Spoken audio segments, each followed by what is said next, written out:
बिस्मिल्लाहिर्रहमानिर्रहीम। अस्सलाम वालेकुम दोस्तों, welcome to my YouTube channel SNC Solar. दोस्तों, आज हम बात करेंगे सोलर पैनल के रेट के हवाले से कि पाकिस्तान में आज के दिन क्या रेट चल रहे हैं सोलर के, क्योंकि लोग जो है बहुत परेशान है बिजली की बिलों से। तो लोगों का जो रुझान है वो ज़्यादा सोलर की तरफ जा रहा है। तो सोलर के जो आज रेट हैं, जो सबसे ज़्यादा बिकने वाला पैनल है पाकिस्तान में, वो है जिंको एन टाइप बाईफेशियल। इसका जो रेट है सिंगल ग्लास का तकरीबन 28 से 29 रुपये, और जो डबल ग्लास है इसका वो है तकरीबन 31 से 32 रुपए के बीच में जो रेट इसका चल रहा है। और इसके अलावा कैनियन टॉप कॉर्न जो है वो तकरीबन 34 रुपए के हिसाब से चल रहा है। इसके अलावा जे का जो रेट है वो सिंगल ग्लास का 27 रुपये पर वाट, और जो डबल ग्लास है इसमें वो 30 रुपये। इसके अलावा तरीना जो है सोलर पैनल, उसका जो सिंगल ग्लास का रेट है वो 28 रुपये, और जो डबल ग्लास है वो 30 से 31 रुपये पर वाट का चल रहा है।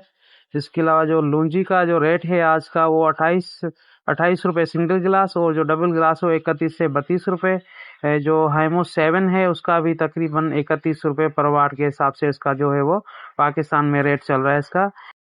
जिन दोस्तों को अभी सोलर लगवाने हैं उनके लिए ये बहुत अच्छा टाइम है। अभी इस टाइम से जो है वो फ़ायदा उठा लें, अपने सोलर सिस्टम घर में लगवा लें, ताकि रेट जो है वो बहुत अच्छे रेट अभी चल रहे हैं। वीडियो देखने के लिए बहुत शुक्रिया दोस्तों का।